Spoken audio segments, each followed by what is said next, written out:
Let's talk about what you really need in life. Now, physically, mentally, spiritually, is it not your goal in life to be happy?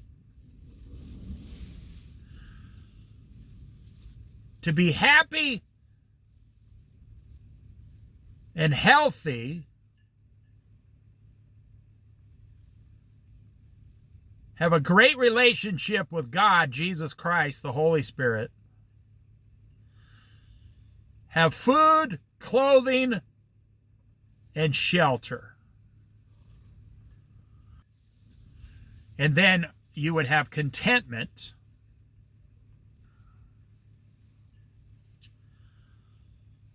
Is that not your goal in life? I mean, that's, I'm 63 and a half years old now. That's everything I hear my whole life. That's what men want. That's what women want. That's what children say they want. You ask anybody, what do you want out of life? They say, I just want to be happy. So let's do a quick, truthful study on how to obtain your goal of happiness. Now, let's talk about first, what is happy? Happy.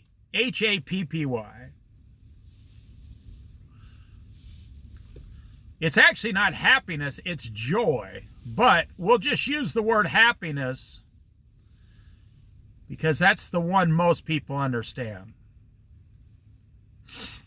There are people sitting in prison today who are 100% happy and content and fulfilled. You read stories about prisoners. I've had not that many, but I've had a few friends go to prison, mostly for drugs. And every one of them tell me the same thing. Now, this was over my lifetime. I've known maybe about six people that went to prison for more than a year for drugs. They didn't commit a crime. They weren't a bad person. They were a drug addict. And this was before they'd offer you, rehab. They'd just send you to jail for drugs. They just put you in prison and you just became drug-free the very hard way. Now, you think those people would be completely miserable. Now, what we're talking about is how to achieve your goal of happiness, because, 99.9% of you are not in prison. How can a person go to prison and come out and say, that was the best thing that ever happened to me? And going to prison was the happiest I've ever been in my entire life. And I've asked these people, explain that to me. They say, it's the first time in my life I've ever had a structured lifestyle. Number one. Plus, it got me off drugs. Number two. Number three, I started taking classes, Bible classes that got me close to God, and I gave my life to Jesus. And number four, it allowed me to read about 100 books out of the library, the prison library, and to take a few minor college courses that I passed. And I've had people come out of prison like 3, 4, 5 years, friends that I've known. I never even knew they went to prison. I mean, one day they were there and, I was living in another state, and then I see them like 6 years later, and I'm like, hey, what you been up to? And they said, I just got out of prison. And I say, no way. Now, I have a different view of people than most people because I was a restaurant manager for 25 years in several different types of restaurants. So I did all those interviews. I did all the hiring for 25 years, interviews. And I don't see people like most of you do. I see people as they are, reality. Most people, you know, you see the people around you as good, and you see a lot of people as bad. No, I see people as people struggling with a lot of problems, trying to survive. And all of that comes out in the job interviews. I am literally probably the best job interviewer in the world. And it's not a boastful bragging, it's just reality. I'd be one of the top ones. I don't start the job interview. Can you tell me your experience? Blah, blah, blah, blah, blah. Who cares? All the experiences they've ever had are probably not going to be the kind of job I'm going to have them doing. I mean, like prep work in a restaurant. You know, I need someone to use a meat slicer. Who's coming to the job interview with meat slicing experience? like nobody. So I learned. I wasn't good at it at first, no.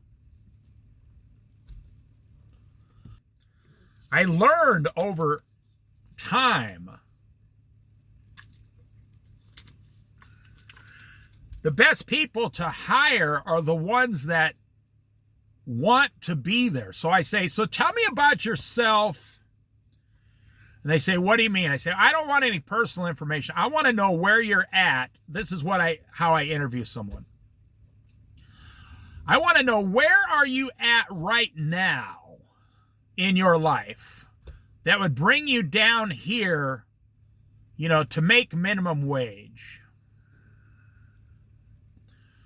And they're like, oh, wow. Nobody's ever asked me that before. I say, because here's what, let me explain the job to you. Here's what I'm going to need you to do every single day. And I show them a list. We need you to do the lettuce, then the carrots, then the cheese, then slice the meats, then get the line ready, then go up on the line on noon for 3 hours and cook, you know, make the orders. Then come back and wash a few dishes afterwards, do some more prep work, clean up everything, and then go home. We need you to do that 5 days a week, 8 hours a day. We'll give you a half-hour break, so you'll be here 8.5 hours. And then I tell them, we're looking for a person who can do that every single day for the next 2 or 3 years. And then I say, and this is what we will offer you in the job, you know, the wages, but company health care. Back then, health care didn't matter. Nobody cared about health care 30 years ago. And on and on and on down the line. For, you know, stock options, you know, the company matches you like 5%. 2 weeks a year paid vacation. And right then, when I tell people that, 50% of the people excuse themselves from the interview. They say, I'm glad you told me that. I didn't know that's what would be required of me. I hope you don't mind this job. I don't think this job is for me. Some people tell me, I didn't know there was this much work involved. And boy, oh boy, it makes my job a lot easier. It makes my job so much easier. I'll tell you a quick story. I was doing a job interview once. This is when I learned to keep the door open on all job interviews. 40 years ago, no one kept the door open. you went into the office of privacy before we had all these problems in the world. After that, I never, ever closed the door to the office. I put like a rubber wedge on the bottom of the door to keep it open on purpose. Because it was a spring-loaded door that would automatically, close shut. So I kept it open on purpose.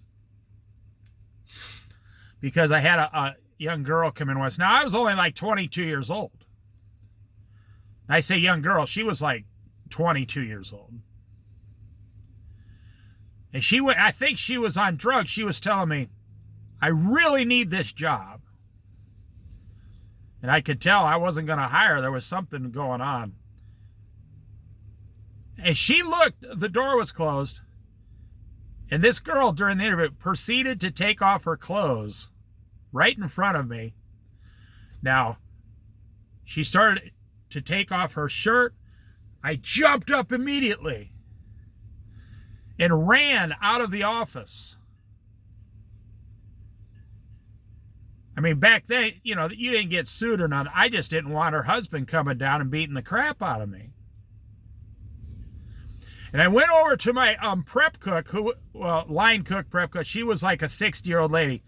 I said, you need to go back in the office and tell that girl to leave. I'll explain it to you later. She says, okay, what'd you do to her? I said, I'll explain later. You're an old lady. Go in there and just politely ask her to leave. See if she's okay. So she goes in and says, we're going to ask you to leave, so have a nice day. Goodbye. The girl walks out. Wow. And then I told him what happened. And that old lady taught me this. She said, she went over and took a door stopper wedge and opened the door and said, there, keep your door open during interviews now so you never get in trouble. So now I would be interviewing people, but, employees were walking back and forth, coming in and out of the office to get something. Then there was no secrets, no, it was just, So during the interview, I found out where people are in their life.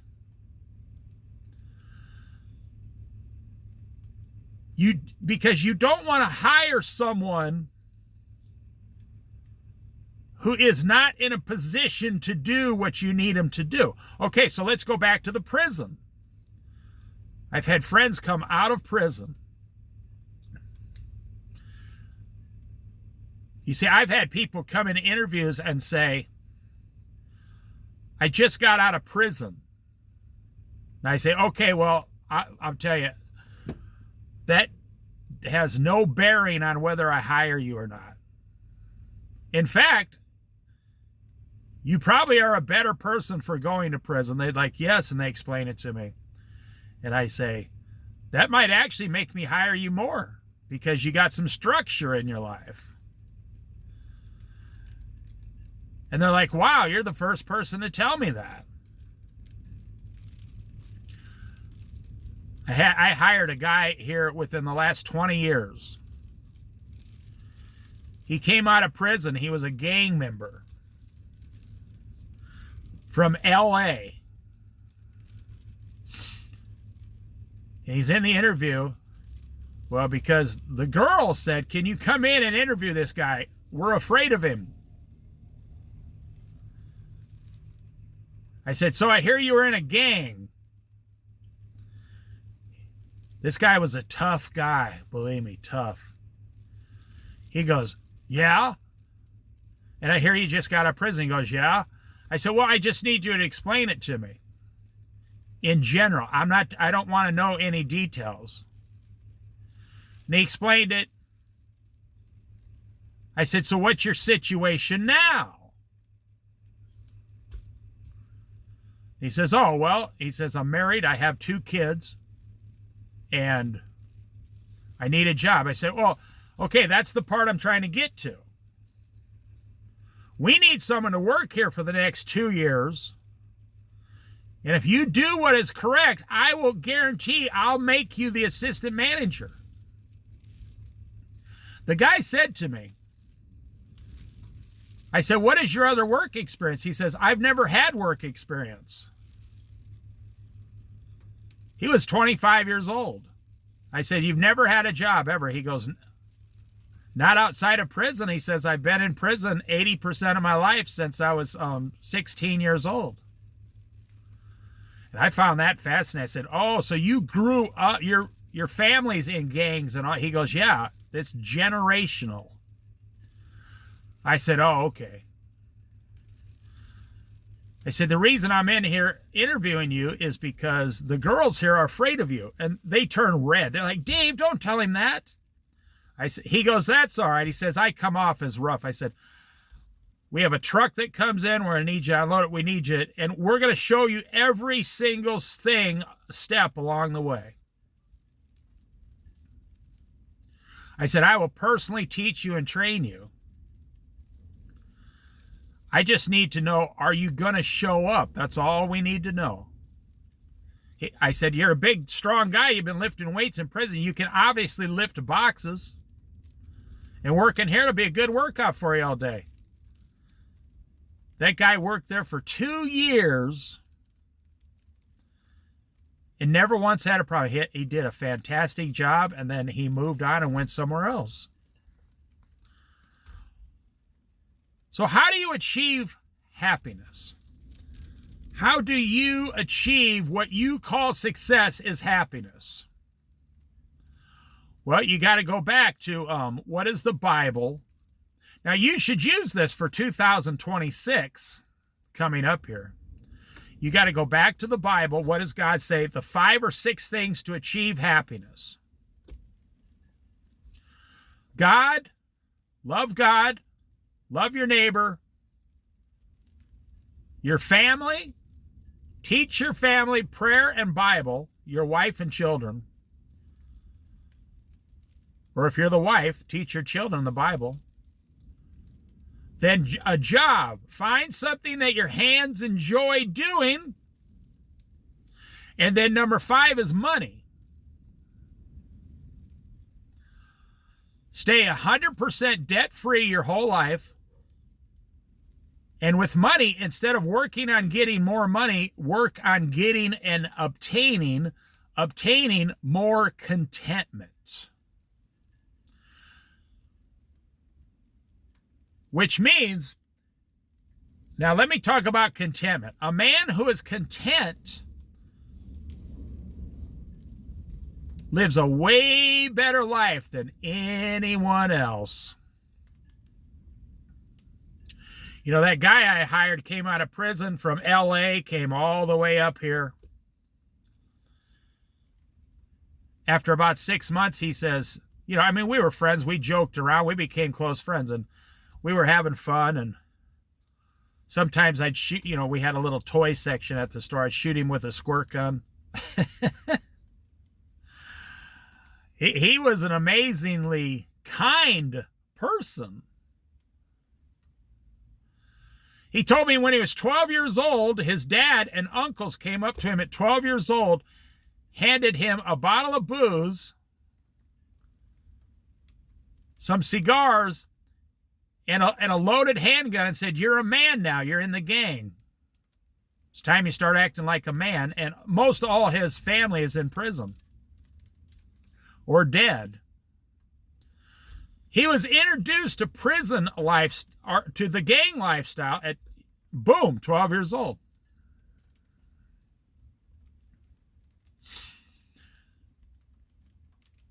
They never found out who he really was.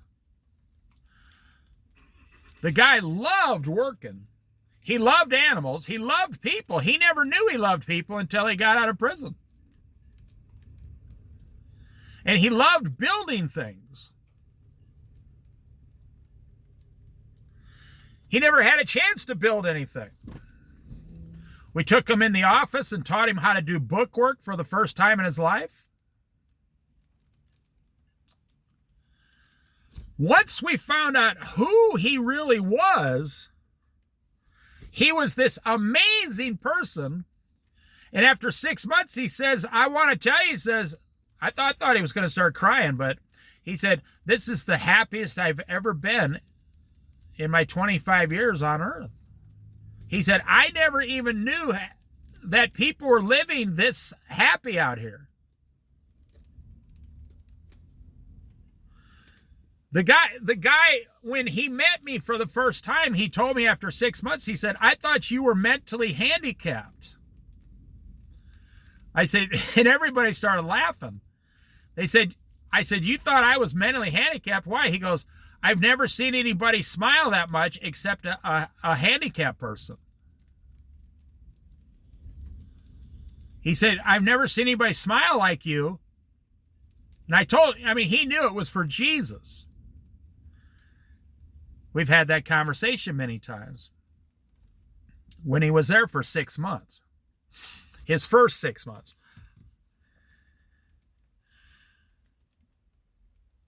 You know, and the bosses, the girls said, no, he's not handicapped. He's just stupid. And they started laughing. They'd always make fun of me. That's fine. You know, it makes work go good. That means they like you. And their husbands would come in, you know, and I'd be like, hey, man, tell your wife to leave me alone, man. And I'd get their husbands all wound up. And the husbands be like, yeah, well, she does the same thing to me at home, so. Oh, man, I got in so much trouble doing that. But not really. Once we found out what makes this guy content, he left the gang. He got out of the gang lifestyle when he left California. He was a whole completely different person living a regular life. And we made him assistant manager after 6 months. And,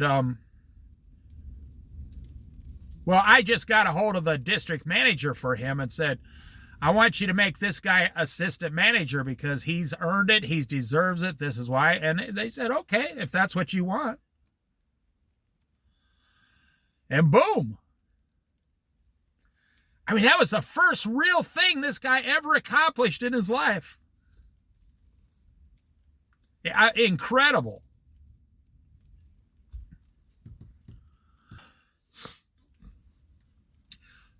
See, we gave him. Now, one time, he had to move. The landlord was selling the trailer he was in. He had to move like a mile away to a different small trailer like house thing. Real nice place. And he didn't know how he was going to do it. 5 employees showed up to his house and moved him for free. And he was right there. He cried in front of us. He was like, whoa. I've never had anybody in my life volunteer to give me something with no charge. So we told him he could order a pizza and we'd all eat it there. And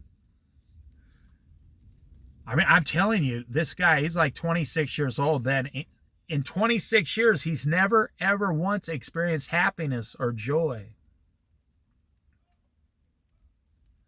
So how do you become happy? So today, people are miserable, and then we'll get back to contentment. People are miserable because they jump straight down to number 5, money.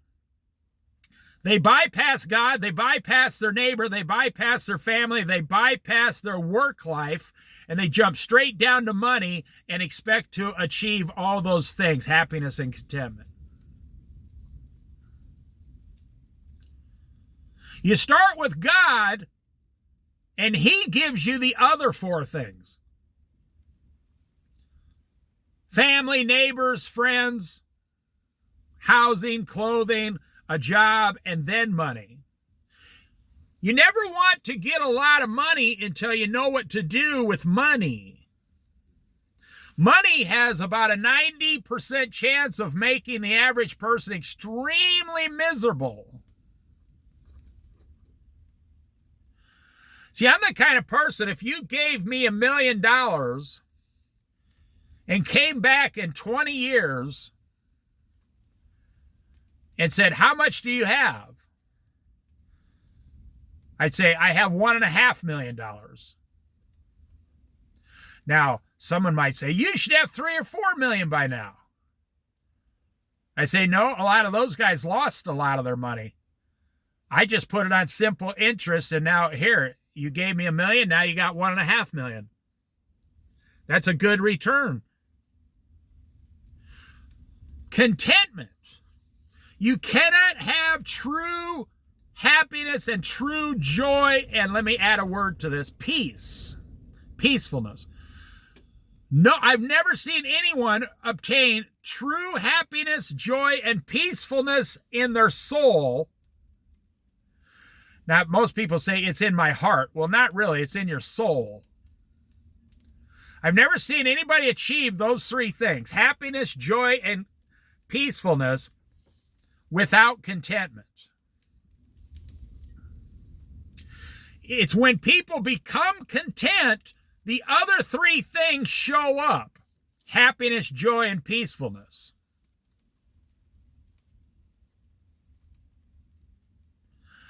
What we see in today's society, no one is content. I see guys 35 years old driving around in $100,000 trucks. But I see 70-year-old guys driving around in $10,000 trucks. And the 30-year-old young man is making $1,200, $1,400 a month truck payments and has no money, and all they have is work, work, work. Because they got to pay off all that money they just signed a loan to. And the 70-year-old guy has a $10,000 truck. He knows every part on that truck and how it runs. He's completely 100% content. And because of his contentment, he has no payments, and he has an extra $90,000 in the bank. When you see a guy in a $10,000 truck, do not ever make the mistake of saying, oh, that guy must be poor. And when you see a guy in a $100,000 truck, don't make the mistake of saying, oh, that guy must be rich. No, the guy in the $100,000 truck, there's a 90% chance he's making payments. Because very few people will, if they got $1 million, will spend $100,000 on an automobile. You just won't do it. It doesn't make financial sense. It doesn't make financial common sense.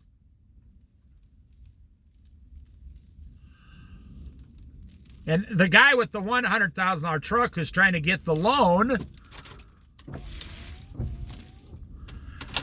says to, his wife, well, I need this truck for work. No, you don't. You're just stupid. Even if you're in construction or I don't care, you don't need that truck for work. You see these guys driving around these $100,000 trucks. What do they got in the bed of their truck? Nothing. Absolutely nothing. We got the sand dunes out here.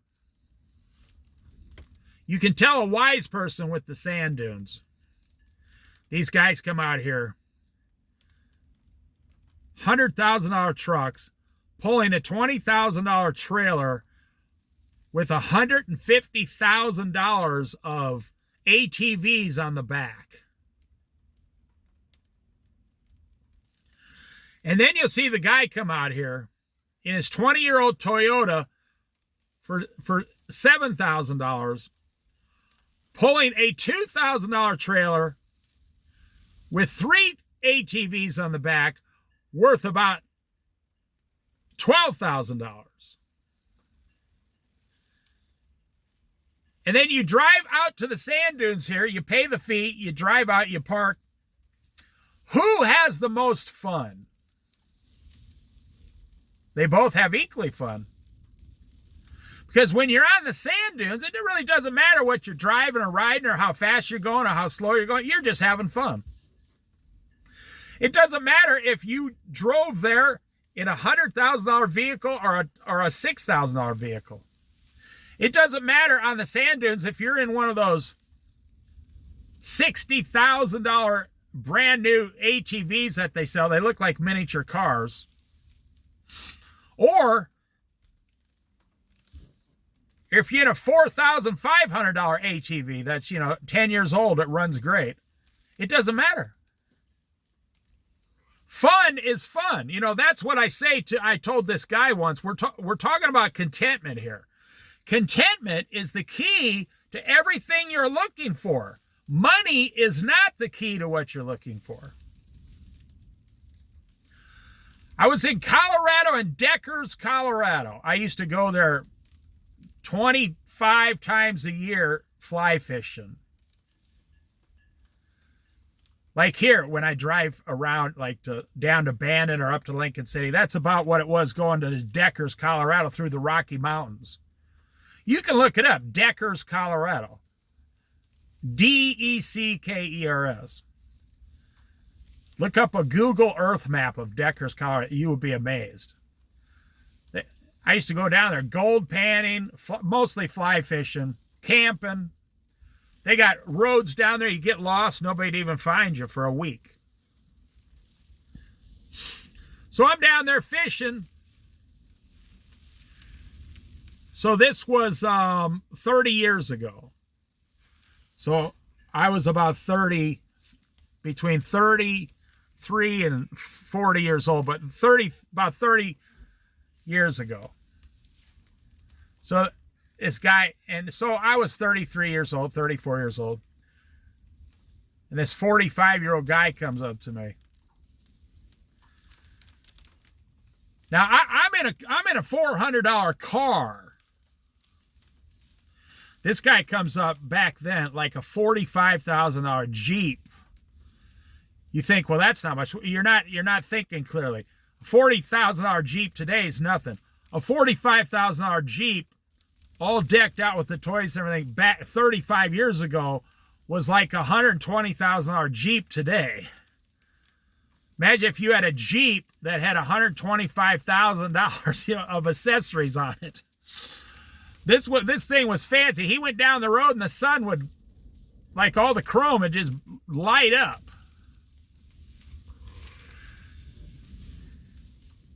And he comes down there and stands there looking at me. He said, "Hey, do you care if I talk to you?" I said, "No, come on down. I'll stop fishing. Come on down." This guy was big city slicker dude. And he says, I said, "What's up?" I shook his hand, told him my name. He told me his name. He said, "Well, frankly, I've been watching you, and I actually looked at you through the binoculars down there about a half a mile down the stream, and how come you're catching fish and I'm not catching any fish?"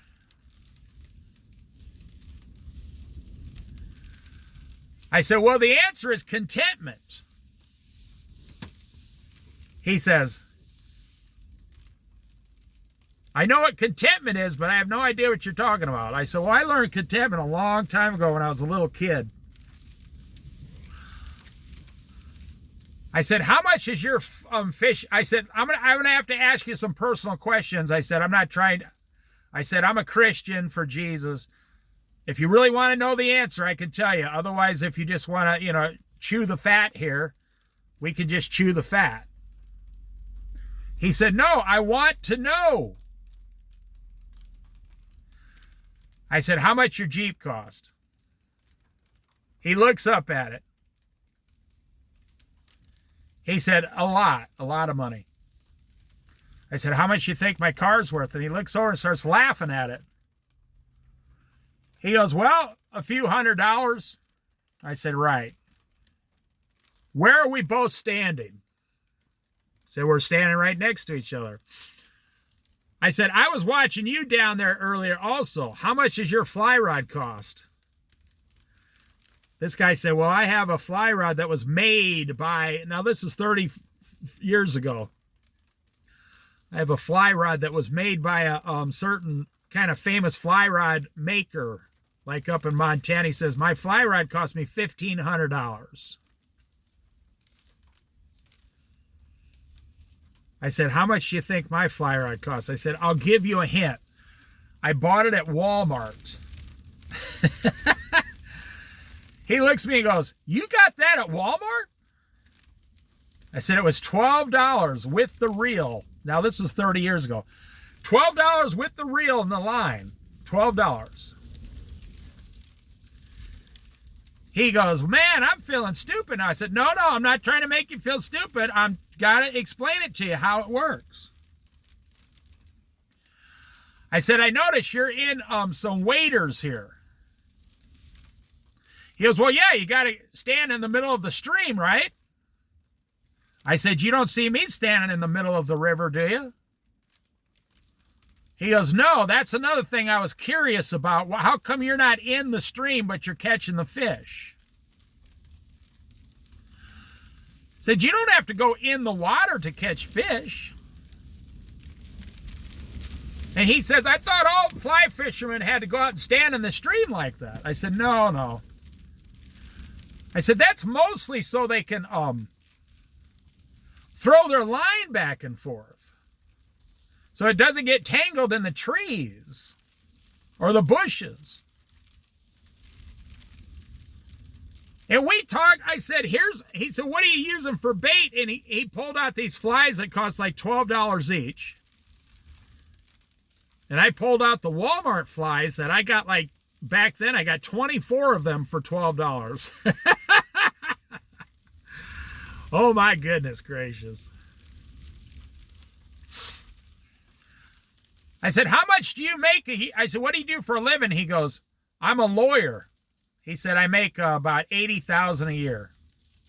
They're 30 years ago. Be like $300,000 a year today. I said, you single? He said, I'm single. I said, that's where you got all the toys. I said, you love fly fishing, right? He said, yes, I do. I said, but you're spending too much of your time and energy on the accessories and not enough on the fish.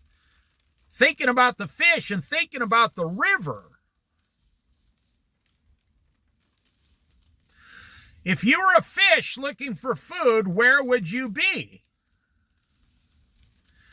You know, what does a trout do naturally? Now, I did not know this. I never lived in the Rocky Mountains when I was a kid. I was taught this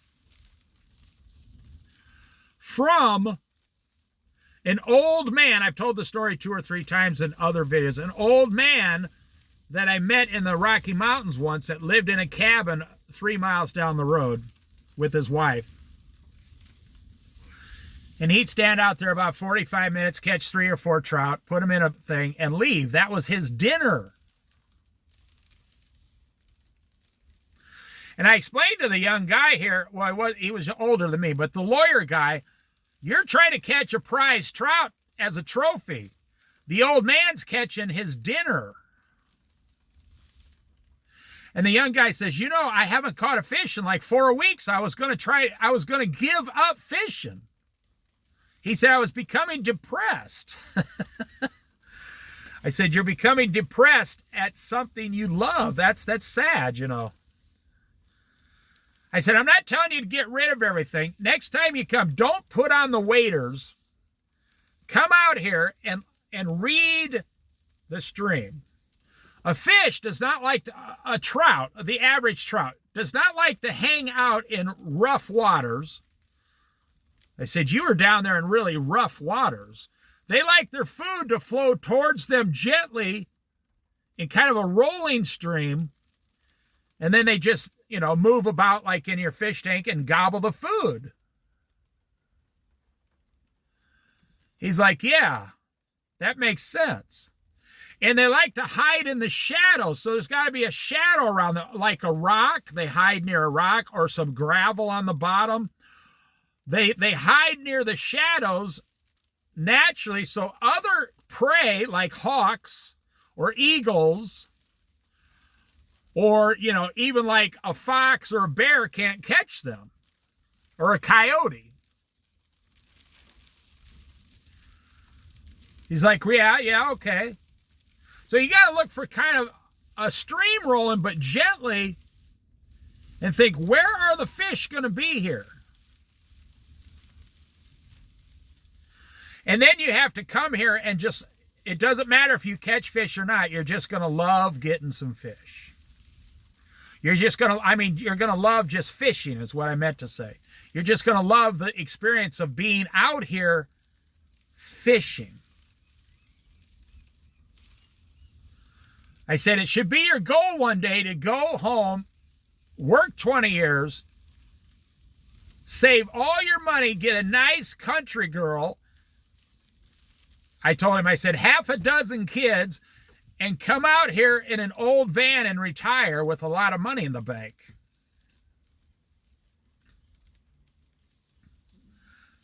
So I saw that guy about 3 weeks later, around the same spot, Deckers, Colorado. He comes up to me in my Jeep, or in his Jeep, because he recognized my car, my old station wagon, $400 station wagon. He says, hey, I saw your station wagon. I said, hey, come on down, man. He says, everything you told me was right. He said, I'm now catching fish every time I come here. I said, well, don't thank me. Thank the old man that taught me. I'm just passing the information along. I said, how are you doing with your contentment? The guy said, my Jeep is for sale. He said, I'm going to sell my Jeep. He says, and I'm going to get rid of these $400 waders. He said, I'm keeping my fishing rod. I said, yeah, you don't have to get rid of it. Just be content. He said, no, I realize I am getting rid of this Jeep. He said, I'm going to buy a $20,000 car, and I'm going to put the other $20,000 into the stock market like you told me to invest. I said, there you go. Contentment. You're never going to achieve happiness without contentment. The Bible, the Word of God, speaks of contentment over and over and over and over and over. It speaks of contentment. Now let me give you an example.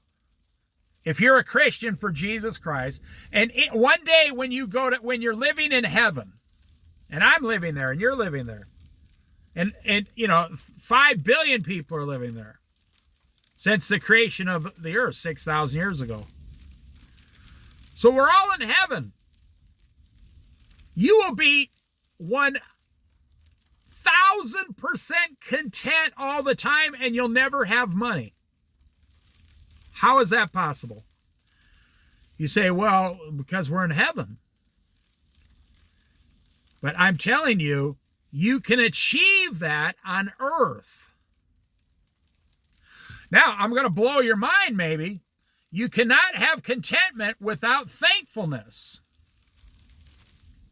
Have you ever had a garden and you plant seeds that don't look anything like the actual vegetables that come up?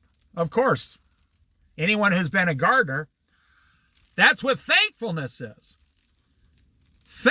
Thankfulness to God, your Father, and Jesus Christ, your King, and the Holy Spirit, the truth speaker. Thankfulness, continual thankfulness for everything you have, grows fruit of contentment. Okay, now, and out of that contentment fruit comes all the other things, so everything you receive after that is a blessing. Let me give you an example. So you receive $1,000 a week after taxes on your paycheck. I've never made $1,000 a week, no. But you have out there, average American, after taxes, you get a minimum of $1,000 a week. You look at that paycheck. Now listen to this example. It should wake you up. You look at that $1,000 as you get every single week and you say, this is not enough money for me to survive. And you look at that $1,000 with sadness, regret, like, oh, this isn't enough. I need more. How do I get more money? How do I get more? How do I get more?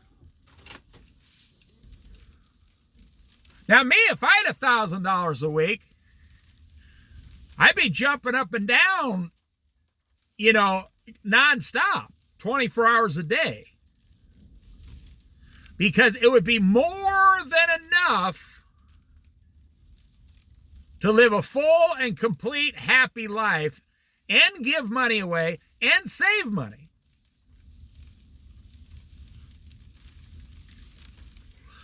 So what's the difference? Well, I started with Jesus, and he taught me about thankfulness. Then that grew into contentment, and that contentment grew into everything the Lord gives me, God the Father gives me. After contentment, I'm now is all extra blessings. You ever been in the Northwest up here, and you had to hike 2 or 3 miles down to a waterfall? Like a 3-mile hike into a forest, and you come across like a 70-foot waterfall here. Somewhere between like 40 foot to 80 foot. I mean, they're everywhere. They're everywhere in the Pacific Northwest. And you look at that waterfall, there's 2 ways to look at it. You say that waterfall never stops flowing. It's always flowing. It never stops. Well, there's 2 ways to look at that. One is, I will always have way more than I will ever need. Or the second way is, man goes in and tries to put a huge house and windmill or a water mill next to it and tries to use the energy and is always trying to use more energy, more and more energy, try to create more energy and get more money. And you turn this blessing into a financial nightmare, and you're never content. So no matter how much water that waterfall gives, you never have enough, like your paycheck.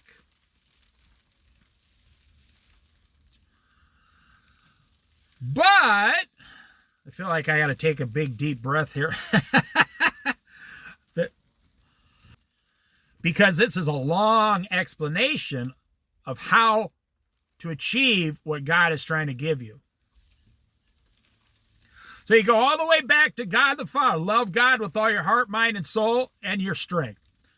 Number 2, love your neighbor as yourself. Number 3, your family. Teach them about God, prayer, the Word of God. Get involved in a good Christian church. Number 4, the work of your hands. Your hands are going to produce a certain amount. A brain surgeon produces like $3 million a year income. A carpenter produces about $70,000 a year income.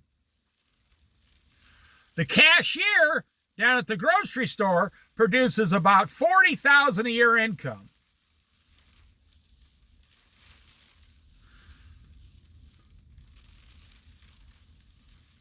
Number 4, what do your hands produce? Then number 5 is money. The brain surgeon is not guaranteed to be happier than the cashier at the grocery store. If the cashier is living on $25,000 a year and saving $15,000 a year, the cashier is fully content, peaceful, and happy. If the brain surgeon is living on $3 million a year, the brain surgeon's working 80, 90 hours a week.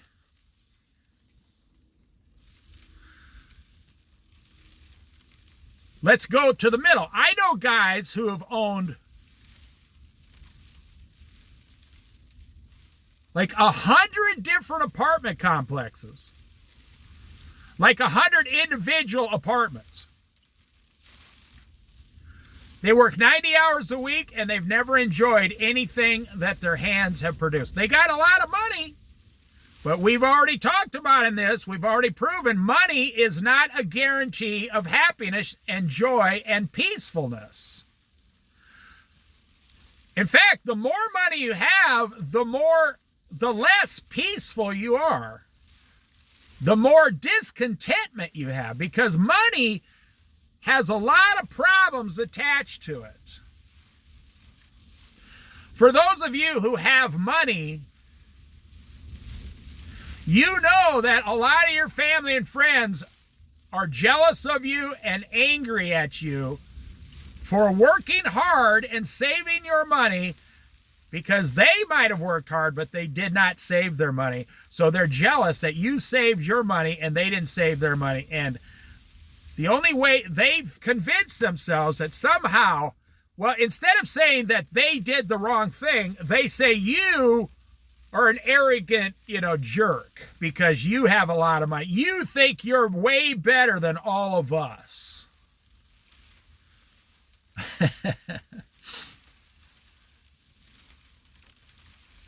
So you take the average person in the middle, they do work. But they never, ever save.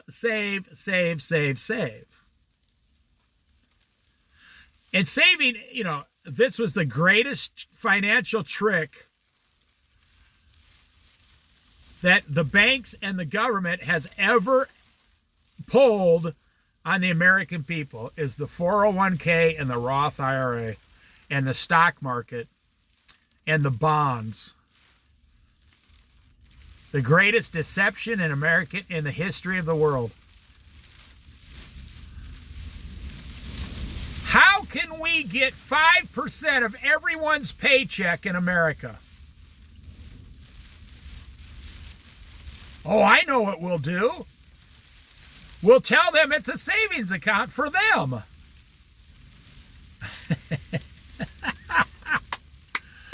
And technically it is. However,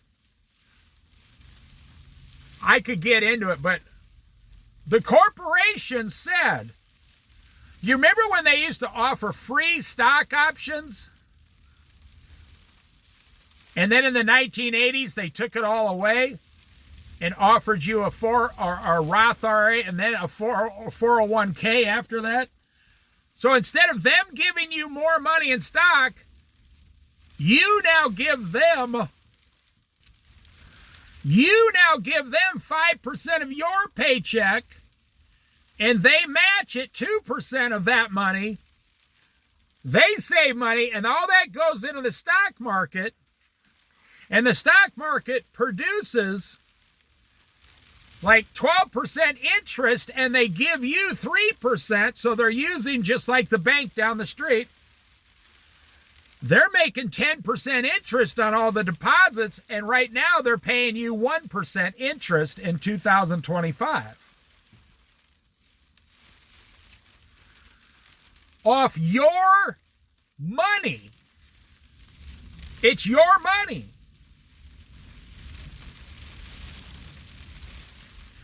So you think, well, when I'm 60 years old, I'll have a lot of money. And you believe the same thing. You believe the same thing when it comes to houses, your mortgage. Well, I just, nobody thinks about the interest, but, I borrow $400,000 for a house. It's going to cost me $700,000 after interest 30 years, and then it's going to cost me another $250,000 with maintaining the house. But if you just lived in a $1,200 a month apartment and you saved the extra $1,200 a month that you pay in your house, if you live in a $1,200 a month apartment and are content with that, but then you save the extra $1,200 a month for 30 years, you have none of that maintenance, no taxes, no interest payments. You will save 60% of your money right there, and then they're going to pay you interest. You're not paying interest on a loan now. They're paying you interest. And even at 1% or 2 or 3%, or if you did put some in the stock market and get 10% or 8%. So when you sell your house one day, your $400,000 house for $800,000 in 30 years, but you put in $1.2 million into the house with everything. Yeah, you get $800,000, but you're losing money. The other way, if you put the difference, $1,200 a month, into bonds that pay 8 or 9% a month for 30 years, you would have about $8 million. You would have 10 times more than you would have bought a house of $800,000.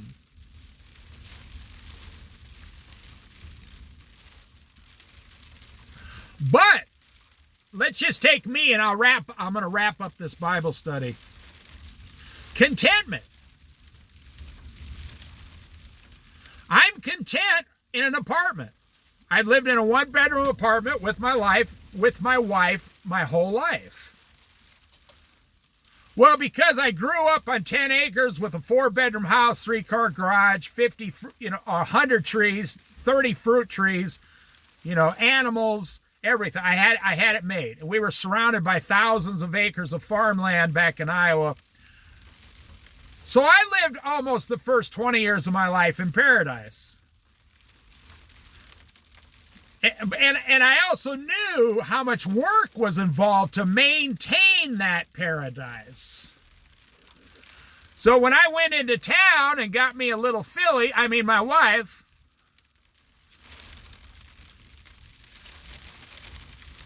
I said, before we got married, we're never buying a house.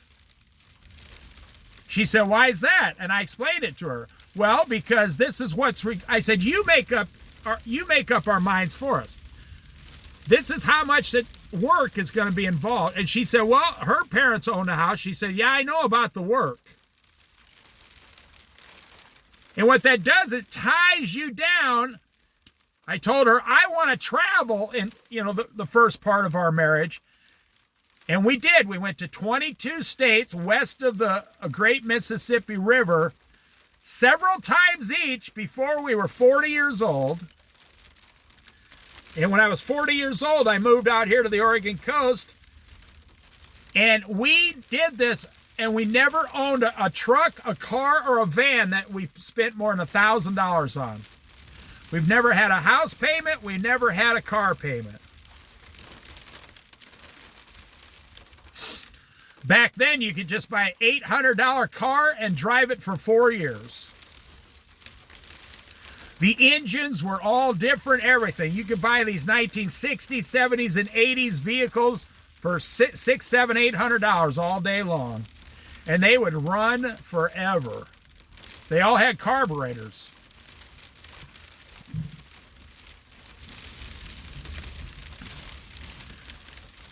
And my wife understood, okay, that's going to give us the freedom to travel.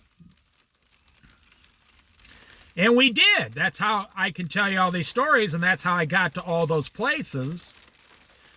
We would get in the car, take 2 or 3 of our last paychecks,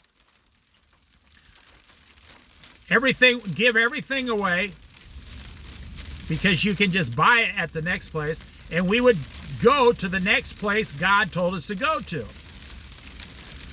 And we've lived in several different cities. And we've climbed mountain peaks, fly fishing. Oh, we fished thousands of times, but been at the ocean for 23 years, been in the Rocky Mountains for 9 years, lived the first 20 years of our lives in the prairies of the Midwest. We lived in the desert for a while. We lived in a forest for several months, camping. We lived in a van, we lived in a car while we were doing these things. And we worked. We never stopped working. We'd go to a place, and even if we were in the forest, we'd get a job and drive down to town and go to work every day. There was no welfare. There was no free rides. There was no free anything. If you didn't work, you did not eat. That's how it was. It was a whole different America. I'm not saying good or bad. I'm saying reality. That's what it was. I remember once we found out that aluminum cans in Oregon, this was 23 years ago, aluminum cans were 5 cents each. And motels were throwing the aluminum cans away every morning in the garbage. I was like, what? We drove around with our station wagon for about 9 months once. And every day we got about $11 a day in aluminum cans, and we took them and cashed them in. I was making $70 a week on aluminum cans 23 years ago. And gas was only like $1.50.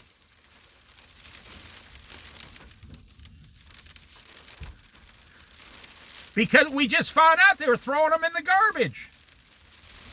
Because each place, like at the back of the motel, there'd only be like $3, so nobody wanted to go to all the trouble for $3. But we drove around to 3, 6, 9, 12, 4 places, 5, 6 places, and got $11 a day.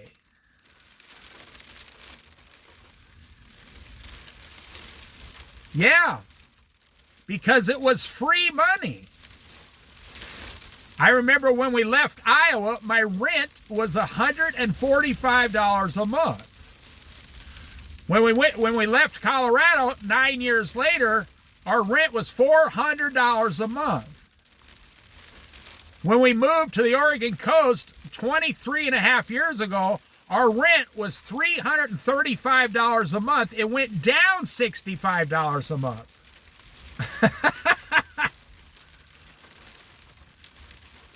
So, $10 a day in cans was a lot of money. I'm like, this is great. That's like $300 a week. I mean, a month, $300 a month.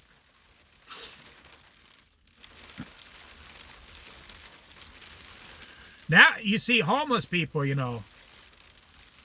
trying to find cans. They can't hardly find cans because they're 10 cents each now, and people turn them in right away, so they can go get more soda pop.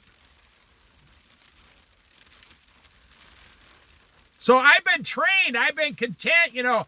If I see a penny on the ground, I still pick it up. I said to like a 7-year-old kid once, there was like 3 pennies someone threw on the ground. It's a thing that young people do now. If they get pennies, they purposely throw them on the ground when they walk out of the store, because in like protest, these aren't worth anything. They throw them away. Right on the ground. They still do it. I've seen people do it. I says to a little kid, well, it's like 5 years ago. I said, hey kid, there's 3 pennies on the ground. You should pick them up. And he stopped. He looked at me. And he looked at the ground. He goes, oh no, those aren't worth anything. And his dad looked at me and goes, oh man, this is bad. He said, yeah, what are you going to do, man? Because we were from the same generation. And he's like, well, what are you going to do? I mean,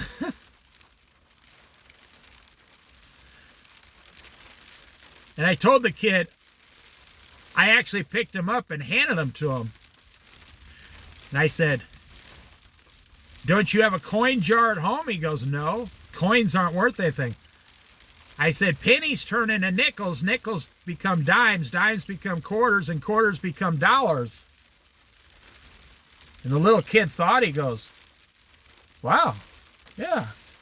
You save these for a whole year, all the change. And every Christmas, you'll have like $25 in a thing that you can give to your bank and go buy something. And the dad looked at me. And he goes, well, I wish you hadn't have told him that.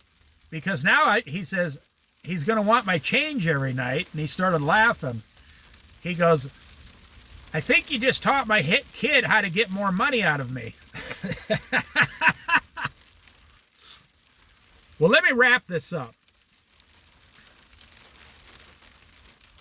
God, Jesus, Holy Spirit, love your neighbor as yourself, prayer, Bible study, and I don't mean one verse a day, I mean 1 hour a day, 6 days a week on the Bible. You can pray in 5 minutes. You can only pray what's on your heart. Just repeating your prayers won't do any more. But repeating the Bible will do something for you.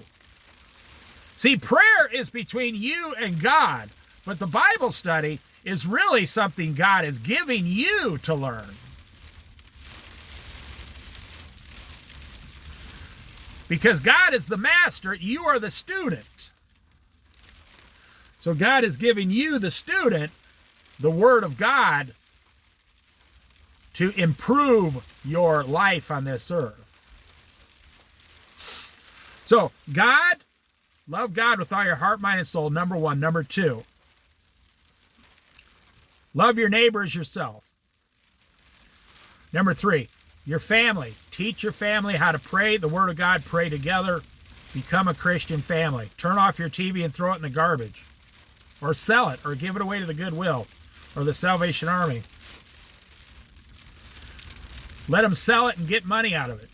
Number four is work. Number four is just as important as all the other ones.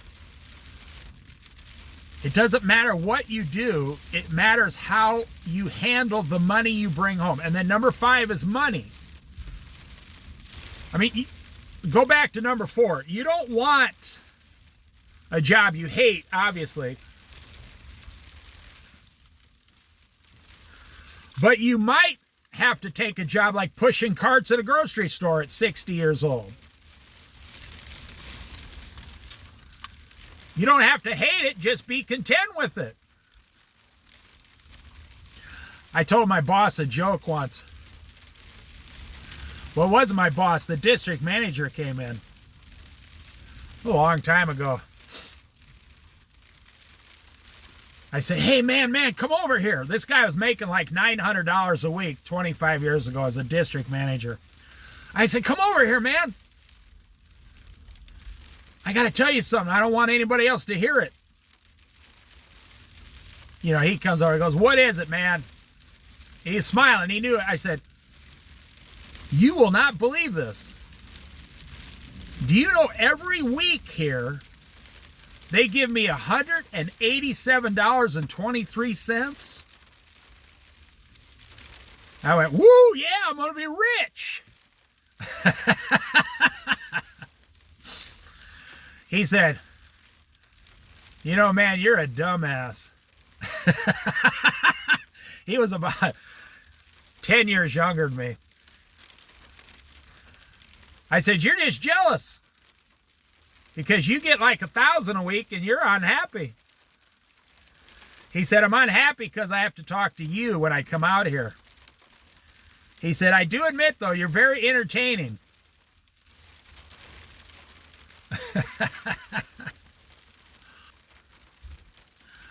You know, and the store manager, she said, you know, the funny thing is, Dave, he thinks that you're joking. He doesn't understand that you're serious. And the guy says, what can you do with $190 a week? She said, oh, you'd be surprised. She said, I bet Dave has more at the end of the week than you do. And he gets to go to the beach 5 days a week. And the district manager said, yeah, well, that's why I hate him. And he started smiling. And he would drive away, and I'd say, okay, have fun going back to the big city, man. Your big city slicker lifestyle. Bye. And he'd say, go back in the store and do some work. He used to love coming out here to the small store. He was always laughing. He came out once. See, you got to understand, he went around to 12 to 14 stores every week. He comes out. He was in a bad mood at 2 other stores he was at that morning. He comes out in a bad mood. He was going to take it all out on us. He's sitting there yelling and yelling and yelling. And we're all sitting there just looking at him. And all at the exact same time, we put our arms out and went over and hugged him and said, oh, man, it's going to be okay. You just need a hug. Like a bunch of hippies living on the coast. He's like, all right, get away from me. And the store manager, she was like, no, seriously, why don't you just come in the office and relax? I'll make you a nice coffee. They had a coffee machine. I'll make you a nice coffee and a little sandwich, and you need to just take a break. It was just like he was older than her. He goes, okay, Mom. And he goes to the office, sits there, eating like this meat sandwich that we put in the microwave. And she cut it up real nice with some potato chips on a plate, just like your mom would. And gave him a coffee and put some cream and sugar in it for him. And he comes out of the office about 25 minutes later. He says, you're right. Sorry I yelled at you guys. He said, I feel a lot better now. I said, you're on the coast, man. You're not in the big city.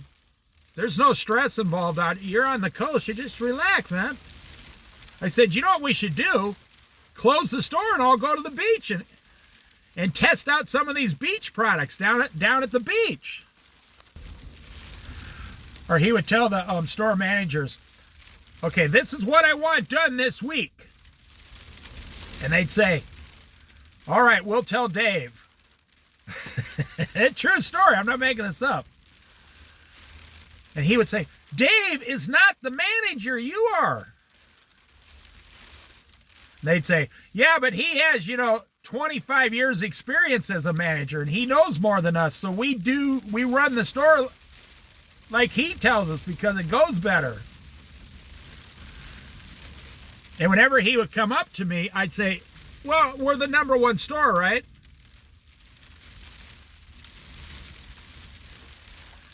He says, yeah, you're #1. Okay, well, then there you go. We're #1. We're #1 like 9 months out of every year. The regional manager came in. He only comes in once a year per store. And literally when he comes in, nobody's allowed to talk to him, which is just ridiculous. He comes in. He looks at me. I walk over, shake his hand. I said, hey, so-and-so, you remember me? I said, of course you do. He goes, of course I remember you. And he says my name. He says, I knew you'd be here. And I said, hey, I know you're going to be busy all day, but I just want to remind you, we're #1, right? And he goes, yeah, you're #1, the #1 store. I said, okay, well, I just want you to, enjoy your time out here. Maybe sit down and have a coffee and a sandwich. And just remember, we're #1. And the district manager would look at me like he was going to kill me. Like, I told you not to talk to him. And then they would go in the office for 3 hours. and go through the numbers. That's all it's about. It's all about the money and the numbers and the profitability. And even if you are number one, it's not good enough. They want you to make more profit. Now, I dealt with this in my early 20s.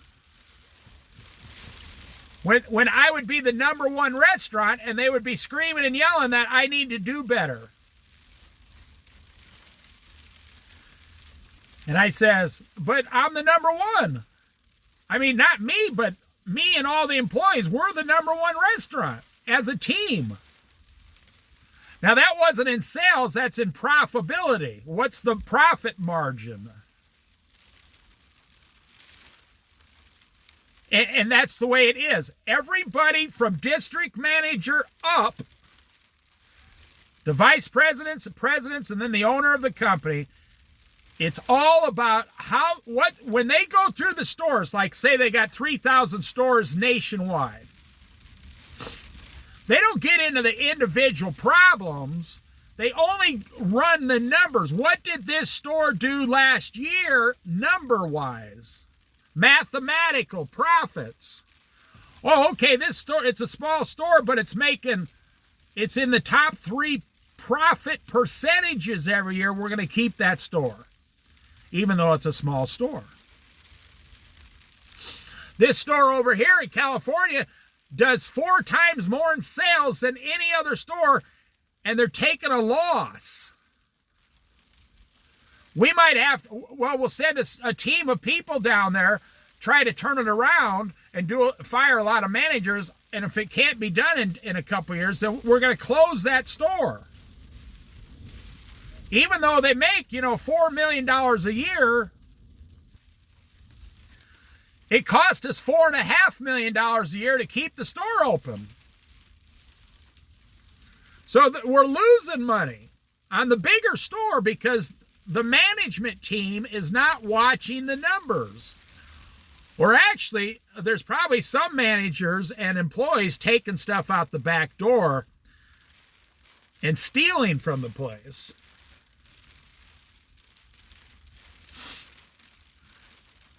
That happens a lot. Especially 30 years ago, 20 years ago, when there were no security cameras. I was in a restaurant once. They just made me the manager. And I saw a guy take a case of steaks out and put it in his trunk, one of the cooks. Took a case of steaks, like $100 in steaks, look around and put it, he didn't know I was standing right there. Took it out, put it in his trunk of his car.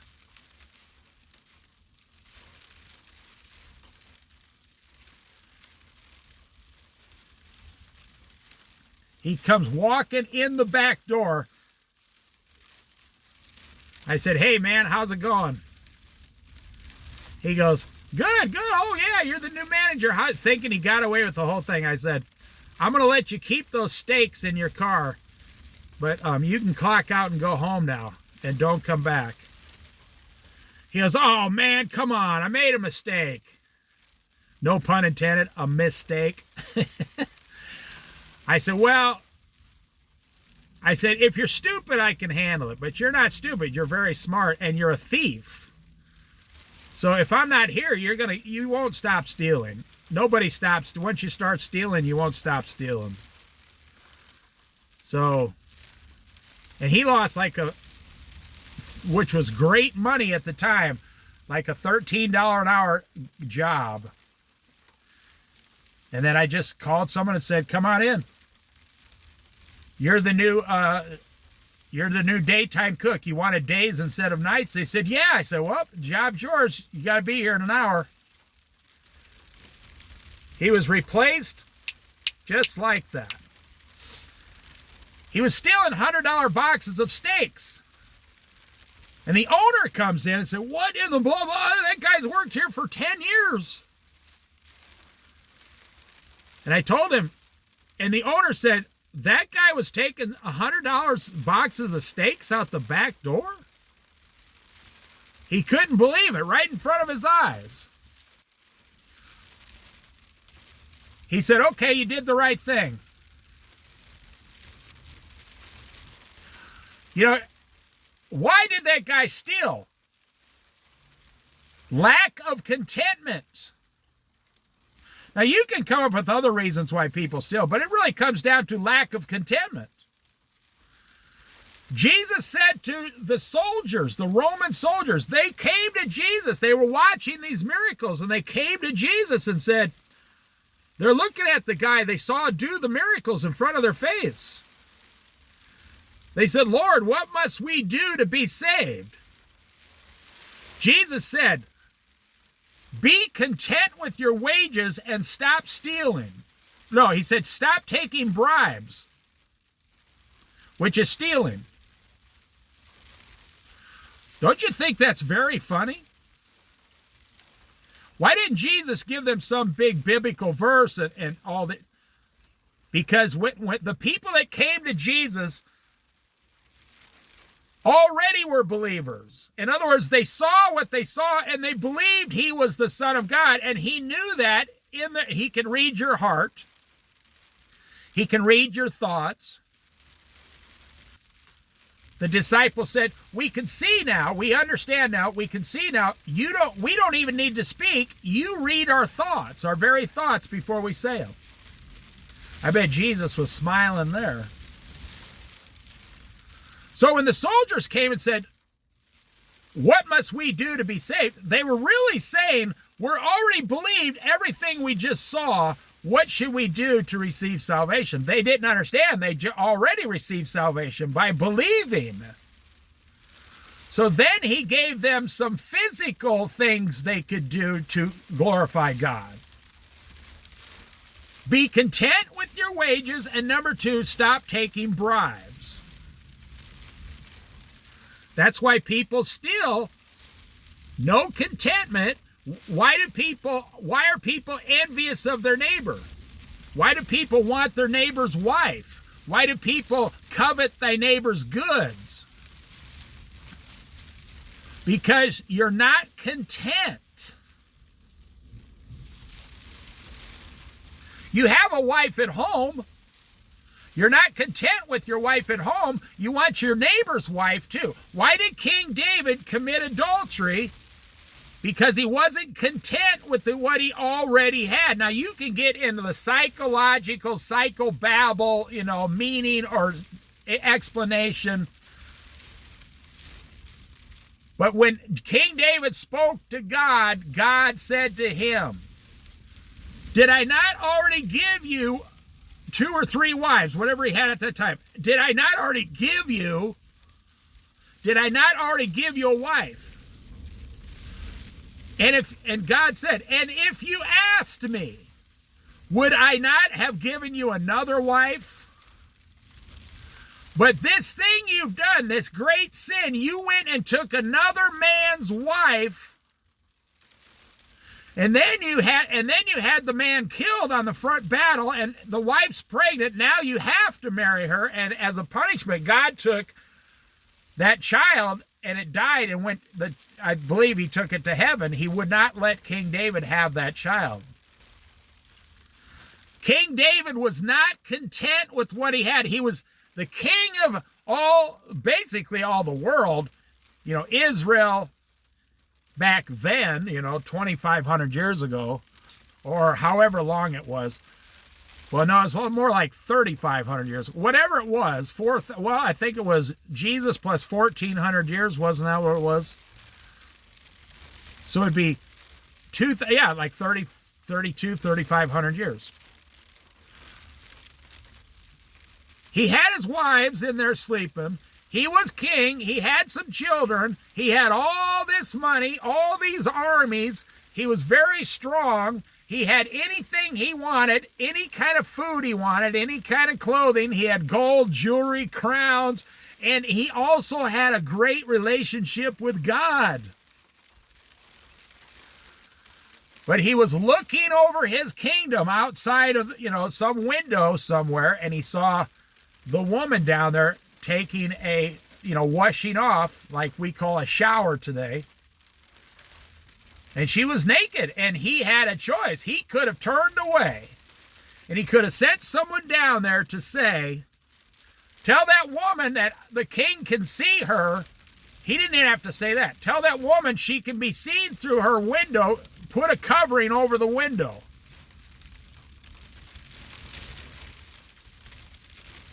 And that would have been the end of it. And then he could have found out who that woman's husband was, and he could have gave him a blessing anonymously. But that's not what he did. You see, without thankfulness, you cannot have contentment. We go back to what I was saying. Without thankfulness, there is no contentment. You see, now I will end the Bible study here. Instead of looking outwardly for more things, if King David would have turned around 180 degrees and faced in, instead of looking outward, he looked into the palace of all the things God gave him. And said, Lord, thank you for everything you give me and have given me. Then he would have had contentment. I mean, I myself, you walk down the street, there's beautiful women everywhere. There are beautiful women. There's always very beautiful women.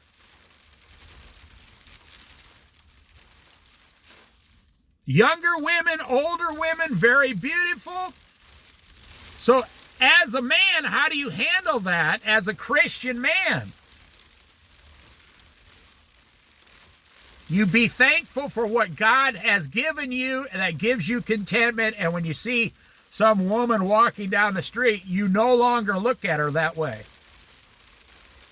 You look at her like Jesus looks at her. As just a daughter of God or someone who's living outside of God. That's it. Beauty has no relevance one way or another. You don't look at God does not look at the outwardly beauty. He looks at the inward part of the woman or in a man or a child. But King David saw this woman and he forgot about everything he'd already been given. And that's funny because, that one thing, that one mistake he made, he chose to make. God had the right to come in and strip every single thing away from him right there.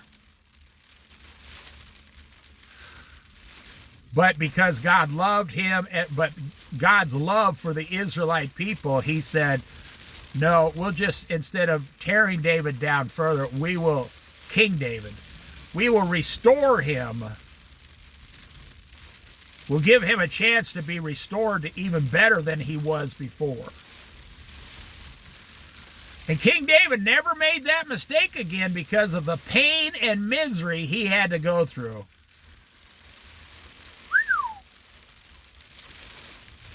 I think about that. I guess it's kind of, I've thought about that in my lifetime. Like the Jews or the Mormons, or some guys in Afghanistan who have more than one wife. And, that sounds crazy to me. I mean, aren't you busy enough with just one wife or one husband? Now, King Solomon had 900 wives, but it was because people from all other kings from all over the world kept coming to get God's wisdom through King Solomon, and they would present him with gifts and their daughters. Well, I'm from so-and-so nation. Here's 3 of my daughters you can marry. So that's what they did back then, so they could have relations with that country.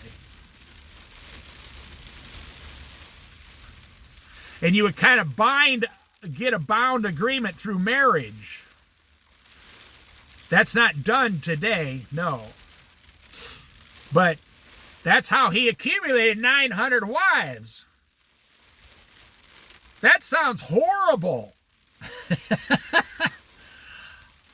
Now, I think, he desired it. If I was King Solomon, I would have said, I'll take your gold and your silver, but keep your daughters because I'm already married and I'm not getting remarried to 900 women. I would say, I'm not going to be married to 2 women at the same time. Are you crazy? Well, they still do that in parts of the world today. Or, and I'm not making a joke, or in southern Utah, southwestern Utah, they still got guys down there with up to 10 wives.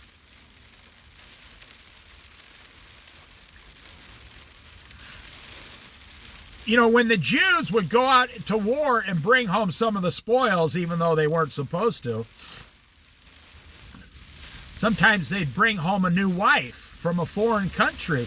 And I wonder, what does your wife think? And you walk through the front door and say, honey, I'm home, and I got another wife, too. I got you a new dress, but I got me another wife. I mean, that just blows my mind that you could even in your brain come up with the fact that that is okay to do. And in the Old Testament, it made God very angry that they were doing this. And every one of those women, it was about money, food sacrificed to foreign gods, and about sexual immorality. But they did it anyway. Why? Now you come up to 2025. How come you can make $1,000 a week and you're not content? Now to me, that's like the same as getting 3 or 4 wives. That's craziness. You make $1,000 a week and you're not happy, and your wife makes $800 a week. You get $1,800 a week and you're still not content. And you have no money in the bank. I had a guy ask, a family member, how can I save money? I said, you have to become content first. Because what is saving money? It's money that you put aside in a safe place, a bank, FDIC insured, that you're so content you never touch ever.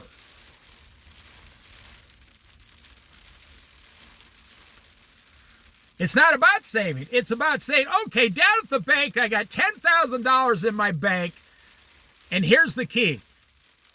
You say to yourself and your wife, I have no desire to ever touch that money. In fact, I'll be adding to that money. Like someone out there who has $10,000, I'll be adding to that money. It'll always be like if you made $1,000 a week and you save $200 a week because you're very content with an $800 a week lifestyle. $800 a week is more than I'll ever need. I'm very content and happy and joyful, and I'm at peace at $800 a week. So as long as I work at this job and bring home $1,000 a week, I'll be putting $200 every week into the bank. And in 1 year, I'll have $9,500. In 2 years, I'll have $20,000. In 3 years, I'll have $30,000. And I'm always content with $800 a week, always.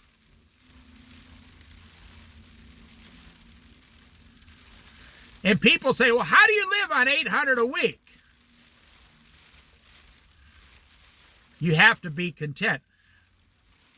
Or the people say, it's impossible to live on $800 a week. No, it's not. There's 25 million Americans on SSI disability. They get less than $1,000 a month plus $150 food stamps. That's it. They live on $1,100 a month and subsidized rent, and they live for 20 years, 30 years like that. 4 years ago, I had a close friend of mine die at 90 years old.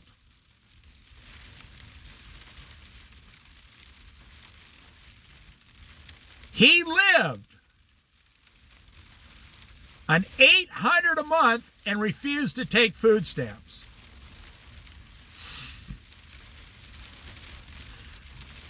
And he did that for the last 20 years of his life, and he had no car, and he walked 6 miles a day right up until the last month of his life. He went in his apartment at 90 years old, and he didn't feel well. He laid down on the floor and never woke up again. I used to pray for this guy. I said, Lord, help this guy, be gentle with him. We used to talk about Jesus. I used to give him a Christmas card. And every Christmas, this guy insisted on climbing up a flight of stairs to give me a card every year and hang it on my door. And I caught him one year. I says, you're 85 years old. You shouldn't be climbing up here. And he scolded me. He goes, hey, I'm only 85. The day I can't climb one flight of stairs, I'm cashing my chips in. He says, I'm in good enough shape to climb these stairs. You don't worry about that. The guy lived 5 more years. So, he was content by force. He didn't have any other money. But he was content. He learned contentment by being forced to learn contentment. He didn't have any other way to make money. He lived on $1,100 or $1,000 a month. No, I'm sorry, $900 a month. Because he refused to take food stamps. I said, you were a taxpayer. You could take food stamps. He said, why would I take something that I don't need? He said, taking food stamps. He says, I'm not a beggar. I've never begged anybody for anything in my lifetime. And this guy grew up in extreme poverty. He used to tell me stories about on Saturdays, his mom would give him $3 and he'd have to wait. This was in Oregon. He'd have to wait for the train to come down the line on Saturdays at like 9 in the morning. And the train would slow down and he would jump on it with his brother at like 8 years old.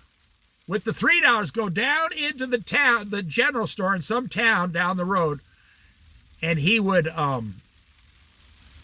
they'd get the bags of stuff for $3, and they'd have to then somehow hitch a ride from someone about halfway back. I mean, it was like he grew up like the Waltons TV show. That's how he grew up. And then they'd have to walk the last 4 or 5 miles to the house with the groceries. And he said, I love Saturdays. He says, I get a piece of candy, and it was great, and we had all this food. And we had a big dinner because the train only went one way. It didn't come back. But the guy running the train, so this would be 85 years ago. And the train conductor told him, I'll slow down to like 2 miles an hour and you jump on. He said, my older brother would throw me up in the boxcar and jump on, and we'd go down. He said, we met a lot of hobos that way. He said, back then, there no crime. He said, no one would ever hurt a child back then. Very few, He said, because the people in the town would have hunted them down and strung them up. He was a very interesting fella to talk to. Contentment starts with thankfulness. I would say 30 to 40% of my neighbors today live on less than $1,200 a month. So you say, how can I make it on $1,000 a week? They live on $1,200 a month. I won't get into the various reasons why that is, poverty, lack of work. They're mentally handicapped, they're physically handicapped, they're on SSI, or they're normal, just 75 years old on $1,200 a month Social Security. Women get less Social Security because they didn't do a lot of work back then. Like a man, a lot of women were stay-at-home mothers the first 40 years of their life, so they didn't accumulate a lot of stuff, Social Security benefits. I see it every day. So when I see these call-in programs, we make $350,000 a year, we're $800,000 in debt, and we're drowning and barely surviving, and we got two $80,000 cars we're paying off, and we got $90,000 in credit card debt. Like, whoa. And then they say, well, it's because we have 3 children. That's their excuse. And then the person at the guy at the call-in show says, no, you're just lying to yourself. That's not the reason why. He said, I'm a wealthy man. He said, people like you spend about $5,000 a month on food. And the people say, well, yeah, what's wrong with that? We go out to dinner, we eat out, our children get meals, and you could have a rich man spending $5,000 a month on food, $3,000 a month on transportation, and then you got my 90-year-old neighbor out there living on $900 a month, walking 5-6 miles a day around town, perfectly content and happy. Yeah, it just depends. My neighbor had a one chair and one of those old TV dinner trays on a stand, and he had like a 15-inch color TV. And he went to bed at 8 o'clock every night, and he would sit in there and he would eat his dinner for like, $1.99. And for breakfast, he'd have coffee and like a banana, and that's all he ate. And he lived to be 90 years old. And I guarantee he was more happy and joyful with people and his life than most people today making, over $250,000 a year. So when I hear, people, they laugh.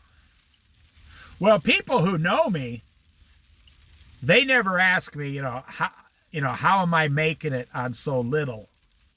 Because they know they've worked with me, or they just know me, and they're friends of mine. They say, no, don't bring this subject up around Dave. He'll make a 2-hour video about it. You'll never get him to shut up. I think I'll end it right there.